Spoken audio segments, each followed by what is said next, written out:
Kaliwat ka ng sunog ang sumiklab sa Maynila at Parañaque ngayong araw. Meron pang binugbog dahil inakusahang nagnakaw habang may sunog. Nasa frontline ng balitang yan si Brian Basa. Malaking sunog ang lumamon sa residential area na ito sa Isla Puting Bato sa Maynila mag-aalas 4 kaninang hapon. Nasa 22 fire truck ang kinailangang rumisponde sa laki ng apoy. Ang mga residente kanya-kanyang salba ng mga gamit dahil sa kapal ng usok. May ilang nahiwalay sa kanilang mga kaanak habang lumilikas. Kabilang si Edith na hawak-hawak ang anak. Hinahanap niya ang kanyang asawa. Pahirapan pa ang paghahanap lalo't wala siyang cellphone. Nanay ko kasi kami ng asawa ko, sir eh. Kasi nanigot ko ng dagat, kinuha ko doon sa purok, doon sa pinakadulo.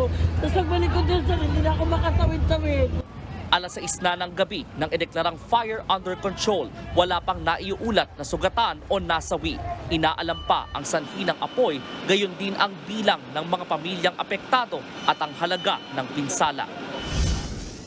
Sumiklab din ang apoy sa mga bahay na ito sa Barangay Dionisio sa Parañaque City bandang alauna kaninang hapon. Dahil makitid ang daan, hirap makapasok ang mga fire truck.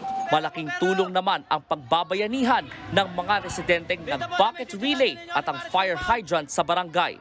Pero matapos maapula ang sunog mag-aalas 4 ng hapon, naaktuhan ng News 5 ang pambubugbog sa binatilyong ito na dayo lang daw sa lugar.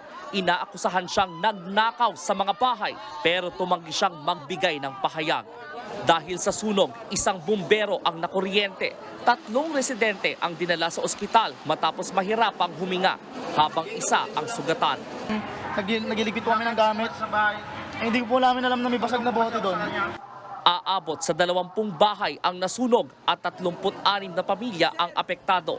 Iniimbestigahan pa ang mitya ng apoy na sinasabing nagsimula raw sa isang bahay sa Guevara Street. Nagbabalita mula sa Frontline, Brian Basa, News 5. Mga kapatid, Lucy Cruz Valdez po, maging maalam at may pakialam sa mga napapanahong balita sa bansa. Tumutok at mag-subscribe sa News 5 social media pages.